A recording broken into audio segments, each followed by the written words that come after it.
Good morning, everyone. We are having our presentation today on the HRCMS retroactive payroll. It is November 2018.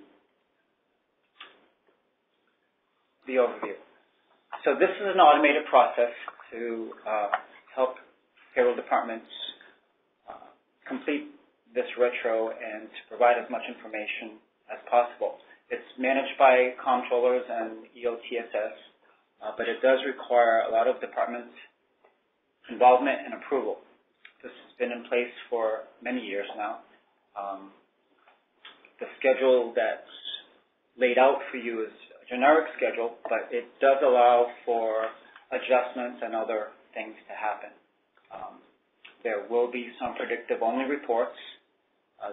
They're produced because there are some pays that we here essentially do not know the level of detail. We don't know if these pays follow the timeline. What's new in 2018? We've made some changes to leave buyouts and retroactive earning codes. They are no longer automated. To be included, you're going to have to manually put those in.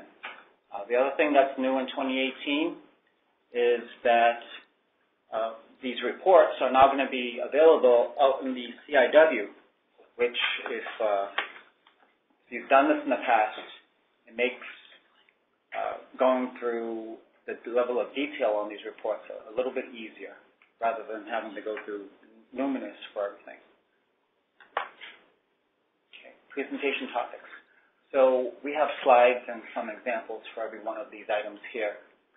I don't think we need to go through everything here. Just take a look. Pretty much go through soup to nuts what you have to do in preparation, actually looking at the reports. We'll talk about some of these reports. Go through manual entries and how we can support you in automating some of these for an additional pay file, how to request for services, and a common question is how do we rehire people for retro? So we do have slides on these items.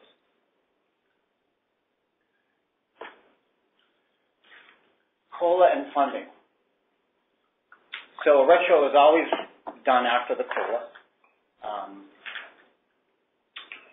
COLAs are handled by the Office of Employee Relations and Human Resources Division, excluding higher ed and the judicial branch. But retros are processed, handled, watched by the Comptroller's office. You must verify that your COLA is complete and you have your funding in place before we do the retro. Common question about funding, I think the simplest thing to say is whatever was the original source of funds is what you want. It's the same type of account that you're going to use to pay the retro. Employees with retro from prior agencies.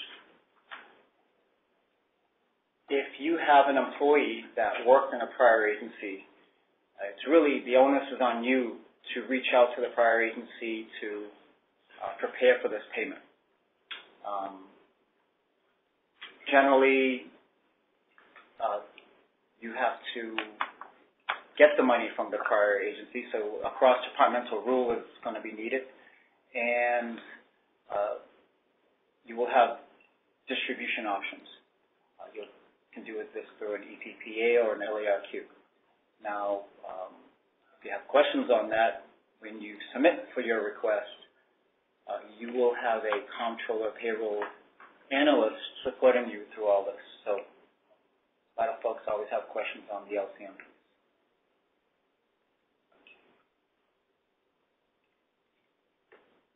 Eligibility criteria. So for an automated process, the system has to look for certain things about the population that we're going to automate. And generally, it's your union code and your salary plan.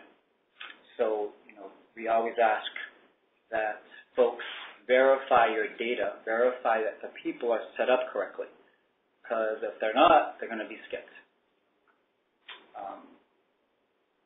Another way of submitting for an automated request is just to give us the list of employee IDs and records.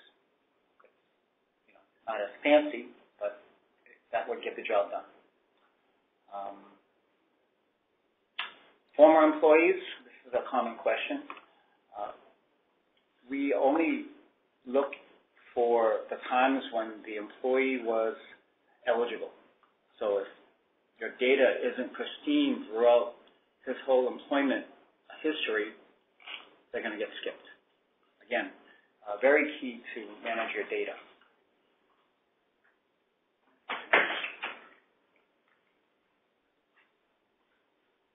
Okay, retro rate and period. So the automated process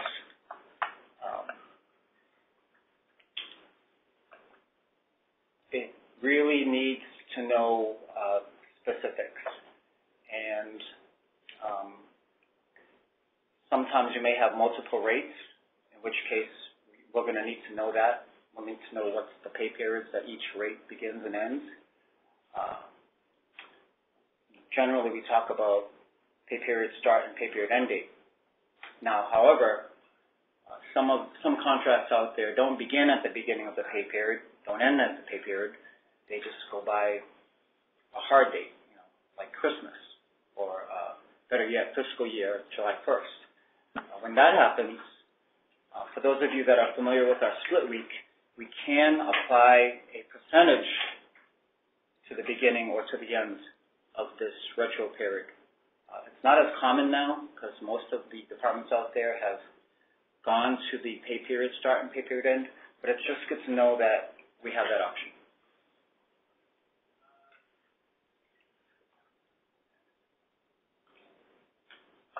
Standard retro versus report only.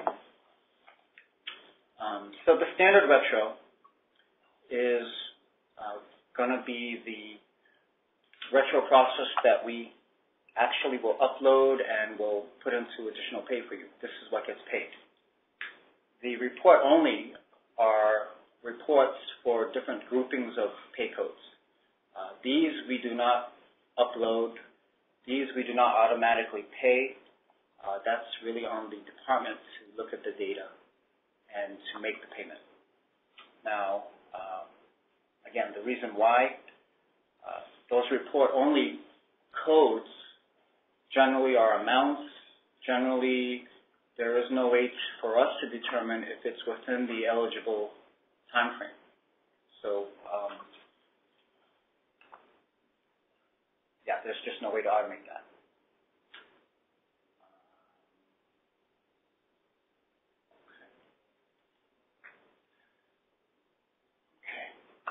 Standard retro. Here is our general timeline of when things are available. Again, we always put out a deadline for the department to say yay or nay. We will never automate anything without a response. So if you don't meet these timelines, we can always push this off to the next pay period. One thing we want to confirm, when you do submit for a request, you should always look at the list of codes that we are automating. Make sure there's something that we're including that you're expecting or not included and you're expecting. So we will go into the list of the codes in a sec.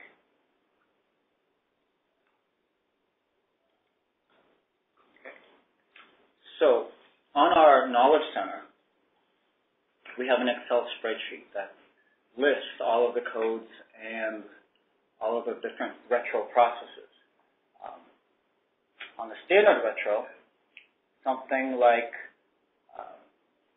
ATD, BLD, these are annual tours of duty, blood, bereavement leave, and reg. These will be reported as ROR. So if you look at column A, those are the codes that we will look into what was paid in the past. If you look at column L, this is what we would pay it out as part of the retro. If you look at column M, this will tell you what is included in the standard retro. So there's different filterings here in column M that I want to make you aware of. And this is what we ask departments to verify. For instance, column M, if you were to click on it, you would get multiple options here, right? Because standard retro is, again, what we automate, what we upload.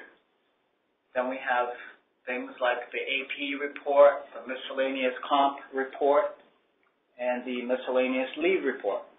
Those we're not going to upload. Those we're not going to automate. Those are the items that you're going to have to verify to see if it's appropriate for the retro and manually put those in. So again, looking at the spreadsheet, knowing how to filter these codes, that's going to be one of your tasks. Okay, so the report-only predictives. I sort of just talked about that. Excuse me. The report-only predictives are going to be run after the standard report. There is no approval or anything like that because we're not automating this. It's out there for you to review. You have as much time as you want to make the adjustments, to review them, put them into the people's paychecks. That's really up to you. But we will let you know when they're available. Again, there are 3 of them.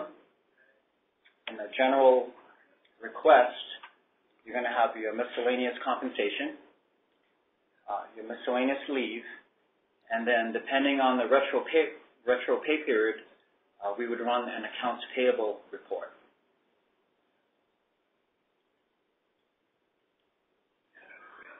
So miscellaneous leave, what is this? So things like CBA and CBB, when you have your buybacks and your buyout amounts, again, these are not automated into additional pay. You will have to take a look at these and determine whether or not the employee is eligible for this. You will have to put this in their paychecks. Okay? And again, I will remind that if you filter on column M, you'll see all of the different codes that are included. Same thing with the miscellaneous compensation report. These are those pay codes that are generally amounts only. So again, we don't know exactly what's the time frame that this payment was made.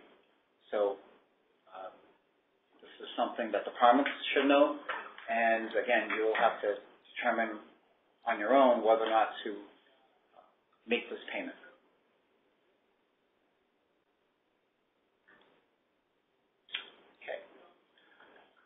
There are, after every one of these processes, these reports are put out to Luminous, and there's 2 reports, the HMCMP 07B and HMCMP 08B. They're out there in Luminous. The 8B report is especially important when there are multiple increase percentages. So, you might have for fiscal year 17 or 1%, and fiscal year 18 or 2%. The 8B report takes both of those timelines and combines them. 7B will give you the breakout of each fiscal year. Okay. The reports. They are good to look at to verify the employees and the amounts. Hold on, Sam. Yep. I just saw Linda's comment. Can you guys still hear us okay? If you could just type yes into the chat. Okay. Thank you. Wonderful. Excellent response. You guys are certainly paying attention. All All right. Sorry, Sam. Go ahead and take it over. Well, I'm glad I didn't put anyone to sleep. So the reports are used to verify the employees, the amounts, to get your group counts and to estimate your dollars for your funding. Also, I want to point out that there's a comment section out there on the reports. These comments will tell you why someone did not get updated or why someone did get updated. I don't want to get into all the details on that, but there is a job aid on the retro instructions that lists out every single comment and some of the reasons. Things like, a prior period adjustment exists. That will be on the job aid here. So I just want to point that out. There is more information out there on the Knowledge Center. So yeah, we just talked about this. So again, not updated reasons. Things like mid-period salary change, employees that changed department, someone was on leave or otherwise inactive, someone terminated. Okay. Then to complement these reports, again, new this year, we're putting all of the report data out to the warehouse. So we ask that folks, as you prepare for your retro, to make sure you have access to these two tables, these two views. Okay. And that's the role access. If you don't have it, you're going to need to request for it. Now,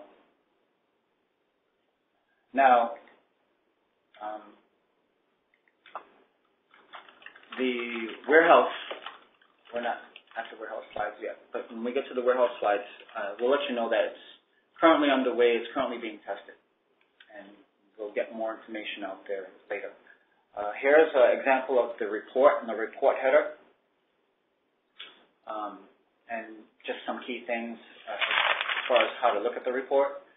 The top sections have the eligibility criteria, the union and salary plan, also the retro start and end dates, the comments that we're going to be putting in additional pay when we upload it, and for whether or not this was run in update versus report only. Next slide.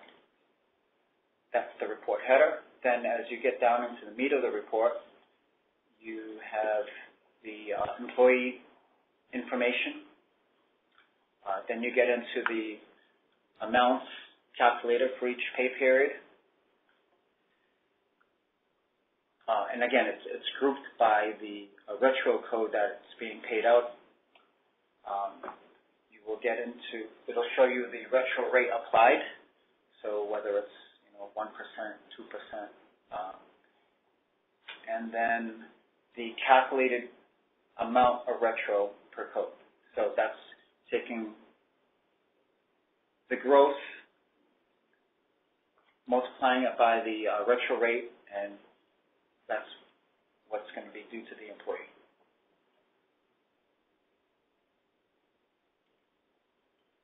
At the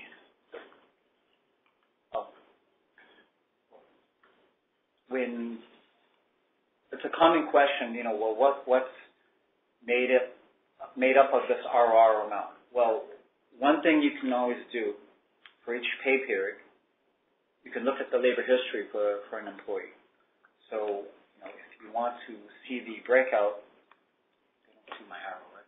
You can put it on. I'm going to put it on. If you want to see the breakout of any pay period, you can always run similar queries against labor history tables. You just have to refer back to the list of earning codes, what was eligible for that employee, and you can get into the same level of details, or a better level of details.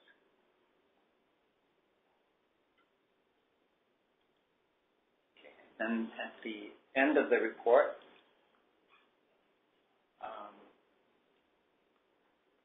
closer to the end of the report, we have the comments. We talked about that earlier, and then the employee total. So if you want to get into, what is actually going to be paid out in total to the employee, it's there. And then at the end of the report, we have the department totals. So again, to help you with some of your budgeting or just knowing how much you're going to be paying out. And then this is the 8B report. Pretty much has the same information, except it just summarizes everything. And sorry for the screenshots. Luminous is challenging sometimes. You guys know that. So we talked about the CIW table. Again, it's under construction. But I do want to point out that there is a key field for you folks, and how to read this key field. You can imagine that, with 4 different types of retro processes across, all different types of unions, etc., you're going to have multiple reports out there. So this is why the warehouse is going to be key.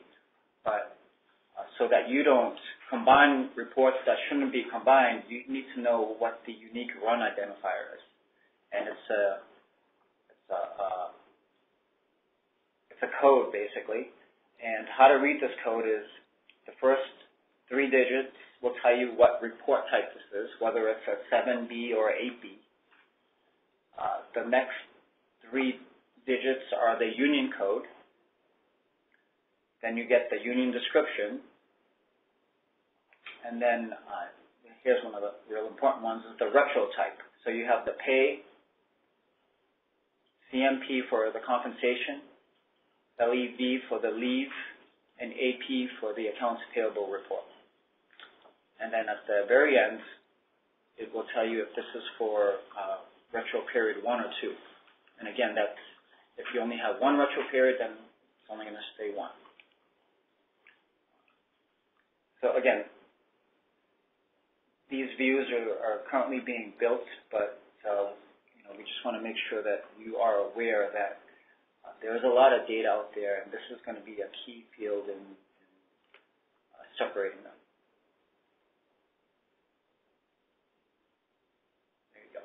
So again, when we are completed with the testing and we have more information, we will update these slides and put it out there.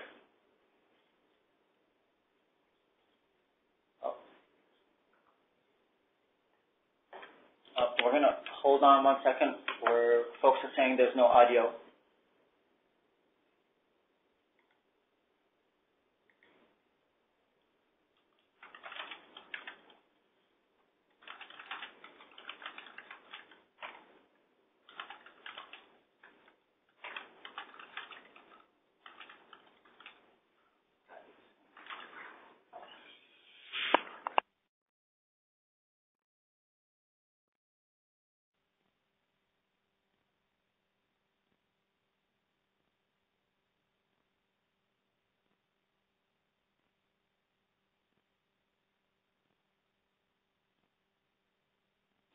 We muted you guys for a second. Sorry about that. Can you hear me now? I'd like to see a lot of yeses there. Wonderful. Okay.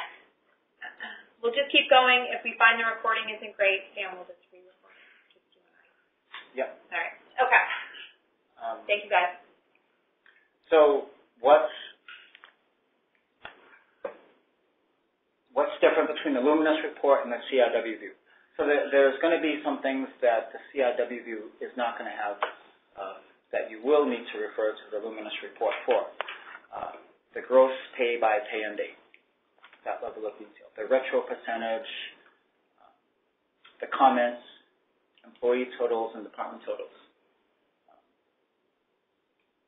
So just so you know, slight differences. I think if you're savvy enough with Access and Excel, you can get to these department totals. The comments, you probably really won't need for any reporting purposes. Gross pay by pay end date.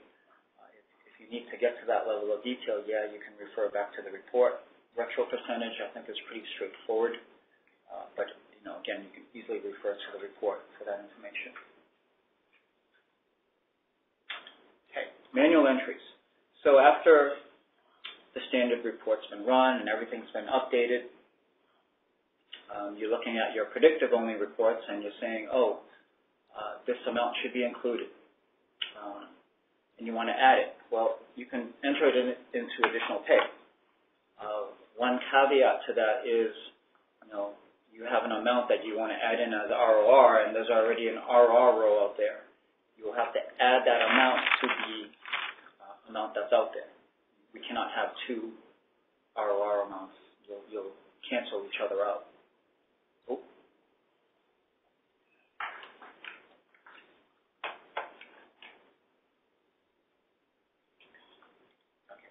So, these adjustments, these manual entries, some departments will wait and put these in the next pay period or a future pay period. Now, if you find that you have many manual entries or things to add in, we can support you with an additional pay upload. We do ask, again, to check your data, make sure the employee is active or needs to be reactivated. We cannot run if there's already an active pay code row out there. And that sort of goes in line with this next statement that it's a single entry per earning code, right? Can't have two RRs out there. We will help you out. We ask that, there's a minimum of 60 entries, 60 employees. Some basic information to have ready is the employee ID, the employee record, the earnings code to make the payment, for example, the RR, and the amount. So again, this is going to be why the warehouse tables, the views are going to be super helpful, because everything that's out there on the predictive-only report can be downloaded. To request for help, you contact the statewide payroll at statewidepayroll@mass.gov, and it's under the global address CTR statewide payroll.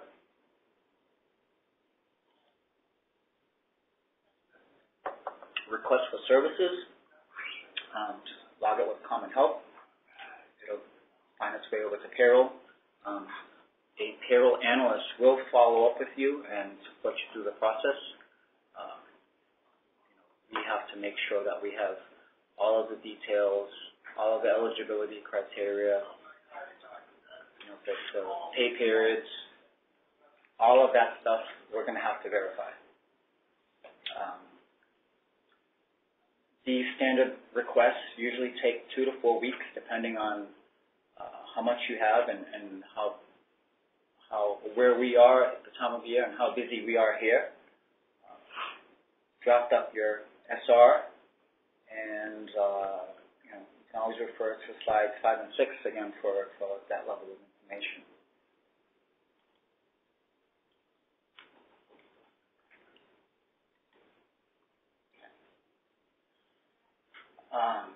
Okay, rehire for retro. Can't pay someone if they're not active in the system. So there is a job aid out there in the Knowledge Center on how to do this. Some key points is to make sure that the rehire is in the current pay period. You want to make sure that you activate all of the necessary effective dates, time reporter, your leave plans, your additional pay. Ensure your retirement or OBRA, yes, OBRA is active. And after the payments are made, don't forget to final term these folks. And again, there is a job aid out there, Rehire for Retro, that we ask you guys to refer to. If you do have questions, again, your payroll analyst will be right next to you. How to prepare. We've said this a couple times already. Verify your eligibility data, your job data, your union code, your SAL plan. We get it all the time. How come this person wasn't picked up? If your data isn't right, the system can't assume things. So verify your report access. Make sure you have the tools. Review your payroll history and code usage. Again, this goes back to the knowing what codes are automated, what codes aren't. Plan your manual entries. For you larger departments, this is a bigger task. We can support those additional pay uploads, but everyone has them. I don't think there's anyone out there that doesn't have a manual entry. Whether you're either adding something or taking something away, everyone has some exception to the rule. Okay. And that concludes our generic presentation of this automated process. We will get into Q&A and then what's going to happen in the next couple of weeks with the December retros.